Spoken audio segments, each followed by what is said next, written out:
ஏங்க 200 கோடி வாங்குறாருன்னா விஜயுடைய முகத்துக்கும் விஜயுடைய உழைப்புக்கு வாங்கினது. விஜயை எதிர்க்கின்ற அனைவருக்கும் சொல்லிக் கொள்கின்றேன். குமரியிலிருந்து கும்மிடிப்பூண்டி வரைக்கும் இருக்கிற அனைத்து மாவட்டத்தில நீ சேர்த்து வச்சிருக்கிற உன் தம்பிமார்களையும் ஒட்டுமொத்தமா விலை பேசுறது தான் 2000 கோடி. பாட்டேன் முத்துராமலிங்க தேவர், என் பாட்டேன் வாவு சிதம்பரம் பிள்ளை, என் பாட்டேன் தமிழக வெற்றி கழகம் உள்ளவரை உனக்கு அரசு ஆட்சி அமைப்பதிலே யோகம் இல்லை என்று சீர ஆரம்பித்தால் நீங்கள் சிந்தனமில்லமாக சிதறி அரசியலை விட்டு ஓடக்கூடிய நிலைமை ஏற்படும் என்று எல்லாத்தையும் பாட்டேன் பாட்டி பூட்டி எல்லாம் சொல்லலாம். எதுக்கு கதற? சீமானை பார்த்து கேட்கிறேன். என்ன சொன்னா, மூச்சு பிடிச்சு தொட்டப்பட்ட ரோட்டுல முட்டை புரட்டான்னு இவர் ஆடுனாரு அப்படின்னா, ஏண்டா அவர் வயசுக்கு ஆட விட்டாரா? சூப்பர் ஸ்டார் ரஜினிகாந்த் அவர்கள் அந்த சிந்தனை உள்ளவர் அல்ல. விஜய எல்லாரும் இலக்காரமா பாக்குறாங்க. அதாவது பைத்தியக்காரா.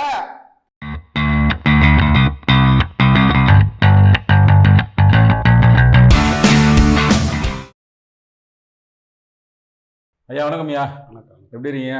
ஸ்டடியா ஐயா, இப்போ விஜய் அரசியல் வருகை கொஞ்ச காலமாகவே பல அரசியல் கட்சிகள் தாக்கி தான் பேசிட்டு இருக்காங்க. விஜயோட அரசியல் வருகையை யாரும் ஆதரிச்ச மாதிரி இல்லை. எனக்கு கூடவே இருந்த சீமான் அவர்கள் கூட எதிர்க்க தான் ஆரம்பிச்சிருக்காரு.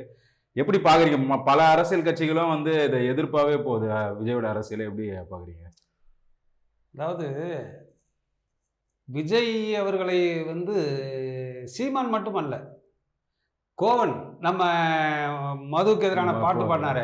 கோவன் அன்றைக்கு கொந்தளிச்சு பண்ண குரூப்பே இன்னைக்கு கிட்டத்தட்ட ஆளே காணும். இப்போ அவங்களுமே இப்போ பாட்டை இப்போ தொட்டப்பட்ட ரோட்டில் முட்டை பரோட்டா அங்கெல்லாம் ஆடிக்கிட்டு இருந்தவர் இங்கே வராரு அப்படிங்கிற மாதிரிலாம் பயங்கரமான இது போய்கிட்டு இருக்கு.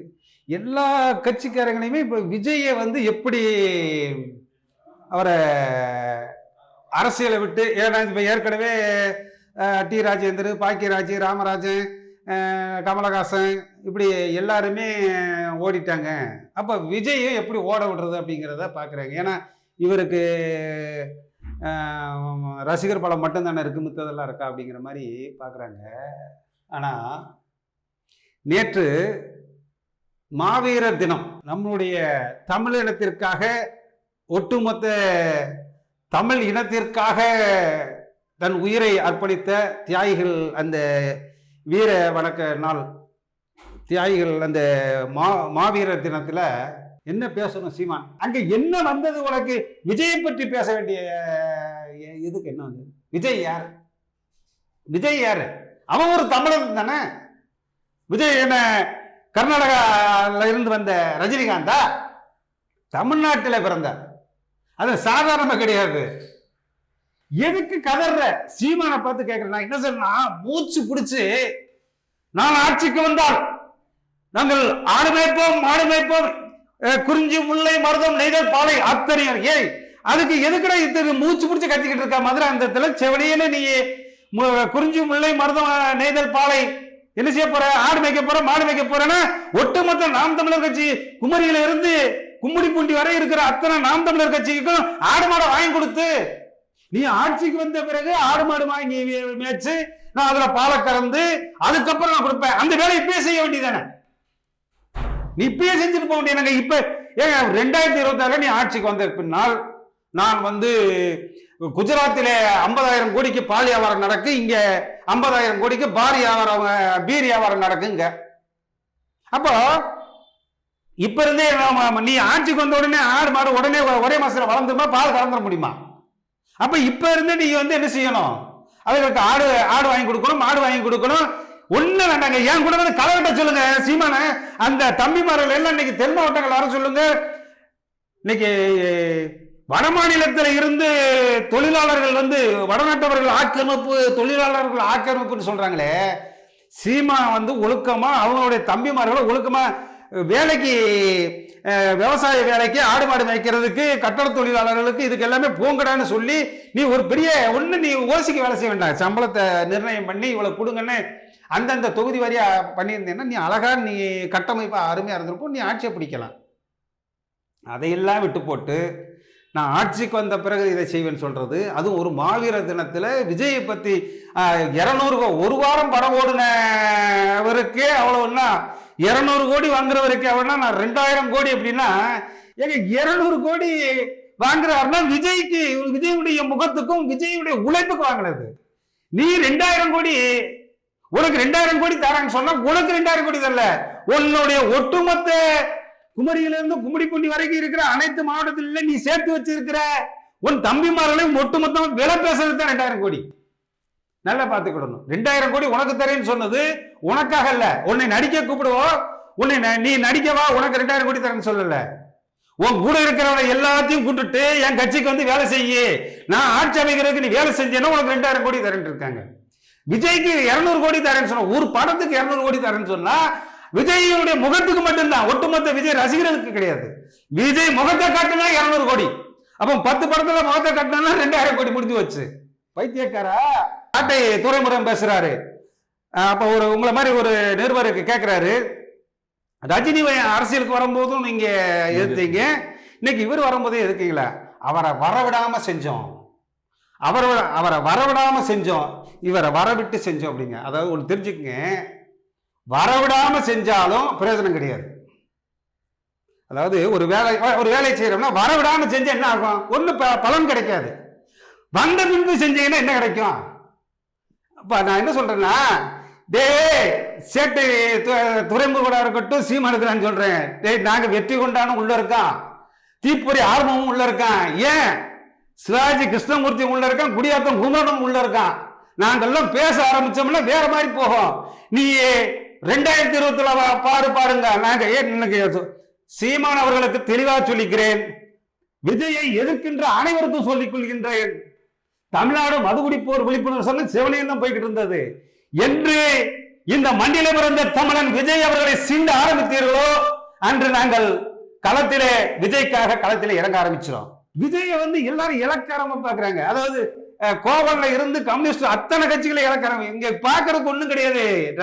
விஜய் வந்து விஜயனுடைய அப்பா யார் தெரியுமா? எங்க வீட்டு பிள்ளை புரட்சி தலைவர் எம்ஜிஆர். எங்க வீட்டு பிள்ளை நான் ஆணையிட்டால் அது நடந்து விட்டால் என்று எங்க வீட்டு பிள்ளைக்கு சவுண்ட் இன்ஜினியர், சவுண்ட் கொடுத்தவர் எஸ் எஸ் சந்திரசேகர். கலைஞர் எழுதிய நீதிக்கு தண்டனை கதைக்கு அங்க டைரக்ஷன் பண்ணவர் கலைஞருக்கு, கலைஞர் எழுதிய கதைக்கு டைரக்ஷன் பண்ணவர், நீதிக்கு தண்டனை படத்துக்கு டைரக்ஷன் பண்ணவர் எஸ் எஸ் சந்திரசேகர், விஜயனுடைய அப்பா. பாட்டேன் முத்துராமலிங்கத்தேவர், என் பாட்டேன் வாவு சிதம்பரம் பிள்ளை, என் பாட்டேன் பாரதியார், எல்லாத்தையும் நீ கூப்பிட்டுக்கலாம், அக்கா எல்லாத்தையும் பாட்டேன் பாட்டி பூட்டி எல்லாம் சொல்லலாம். ஆனா பிரபாகரன் பிள்ளை என்றால் சேனாதிபதியுடைய பிள்ளை, சேனாதிபதி பிள்ளையுடைய பிள்ளை சந்திரசேகருடைய பிள்ளை விஜய் பிள்ளை. ஆக எந்த பிள்ளையை நீ தூக்கி நிறுத்துகின்றாயோ அந்த பிள்ளை இனத்திலே பிறந்தவர் தான் விஜய் பிள்ளை. தமிழ்நாடு மதுகுடிப்போர் விழிப்புணர்வு சங்கம் இதயத்திலே கட்டியிருக்கின்ற வசந்த மாளிகை ஒரு கிண்ணத்தில் ஏந்துகின்றேன். நீங்க அந்த வசந்த மாளிகை படத்துல இணை இயக்குநராக இருந்தவர் எஸ் எஸ் சந்திரசேகர். அதையும் தாண்டி விஜயகாந்த் அவர்களுக்கு அத்தனை படை சட்டம் ஒரு இருட்டறை, சட்டம் ஒரு விளையாட்டு, சட்டப்படி குற்றம். நீங்க சொல்றீங்க தொட்டப்பட்ட ரோட்டுல முத்த புரட்டான்னு இவர் ஆடுனாரு அப்படின்னு, எங்க அவர் வயசுக்கு ஆட விட்டாரா? முத்தம் படம், முத்தம்னு படம் எடுத்தாரு, தோஸ்துன்னு எடுத்தாரு, டபுள்ஸ்ன்னு எடுத்தாரு, தேவான்னு எடுத்தாரு.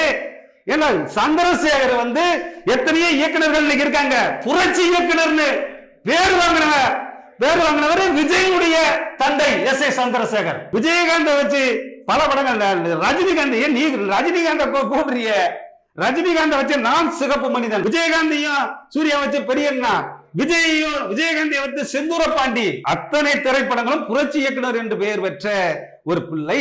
அத்தனையும் புரட்சிகரமான படங்களை தந்த எஸ் ஏ சந்திரசேகருடைய, நீங்க விஜய்க்கு மட்டும்தான் அன்னைக்கு அல்லு சில்லு ரசிகர்கள் இருக்குவாங்க. அவரை தாண்டி எஸ் ஏ சந்திரசேகருடைய என்னை போன்ற செல்லப்பன் போன்ற லட்சக்கணக்கான பேர் தமிழ்நாடு முழுவதும் இந்த விஜய் பின்னாலே வழிநடத்தக்கூடிய அளவிலே, தமிழக வெற்றி கழகத்தை வழிநடத்தக்கூடிய அளவிலே நாங்கள் தயாராகி கொண்டிருக்கின்றோம். நாங்கெல்லாம் சிலிப்பர் செல்ல உட்காந்துருக்கா. இப்ப வந்து மாநாட்டுக்கு முன்னாடி வந்து சீமான் அவர்கள் போய் ரஜினியை சந்திக்கிறாரு.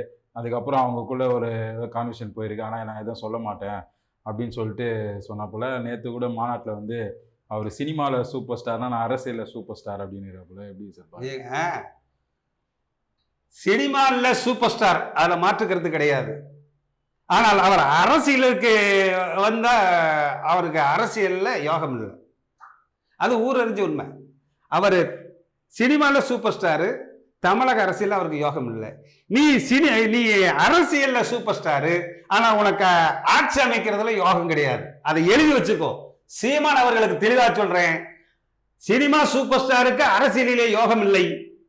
அரசியலிலே நீ சூப்பர் ஸ்டாராக இருந்தாலும் விஜய் உள்ளவரை, தமிழ்நாட்டிலே விஜய் தமிழக வெற்றி கழகம் உள்ளவரை உனக்கு அரசு ஆட்சி அமைப்பதிலே யோகம் இல்லை என்று தமிழ்நாடு மதுகுடிப்போர் விழிப்புணர்வு சங்கம் பதிவு செய்கிறது. விஜய் அவர்களை இலக்காரமாக எவன் நினைத்தாலும் தமிழ்நாட்டிலே, நான் சீமானுக்கு சொல்லிக் கொள்கிறேன், டிசம்பர் நவம்பர் 29 டிசம்பரோடு நீ டீசென்டாக நடந்து கொண்டால்,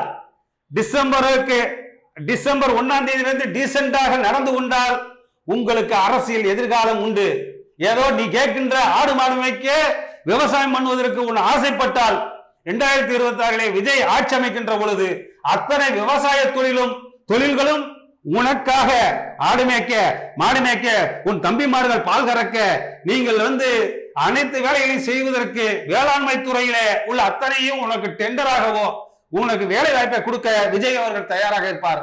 அதை தாண்டி ஒரு கன்னடத்திலே கர்நாடக, நான் சூப்பர் ஸ்டார் ரஜினிகாந்த் அவர்கள் அந்த சிந்தனை உள்ளவர் அல்ல. அவர்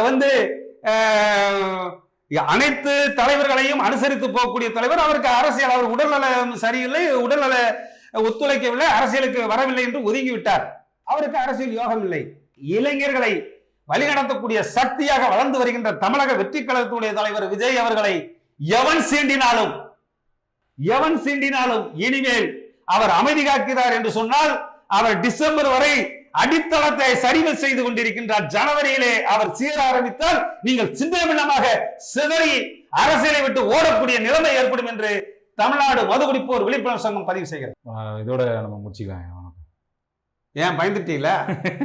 ஏன் நாங்க இன்னும் ஆட்டமே ஆரம்பிக்கல. அதனால தமிழக வெற்றி கழகம் விஜய் அவர்கள் தெளிவா புரிஞ்சுக்கணும். எம்ஜிஆரோடு அரசியலை பார்த்தவர், ஜெயலலிதாவோட அரசியலை பார்த்தவர், கலைஞரோடு அரசியலையும் சினிமா துறையும் திரைத்துறையும் பார்த்த சந்திரசேகர் அவர்கள் உடைய பிள்ளை விஜய் அவர்களை எவனும் இலக்காரமாக நினைக்க முடியாது. அவருக்குள்ள விஜய்க்குள்ளே விஜயகாந்த் இருக்கின்றார், சிவாஜி கணேசன் இருக்கின்றார், உங்களுக்கு எம்ஜிஆர் இருக்கின்றார், கருணாநிதி போன்ற அனைத்து திறமைகளில் உள்ள விஜய் அவர்களை நீங்கள் எளிதாக எடை போட்டு ஏமாற வேண்டாம். இனிமேலும் அனைத்து கோவன் முதற்கொண்டு மக்கள் கலை இயக்கம் முதல் கம்யூனிஸ்டில் இருந்து சீமான் முதல் அனைவரை சேட்டை துறைமுறைகள் வரைக்கும் நான் தெளிவா சொல்லிடுறேன். இனிமேல் நீங்க டீசெண்டா நடந்தா உங்களுக்கு டீசெண்டா பதில் வரும்.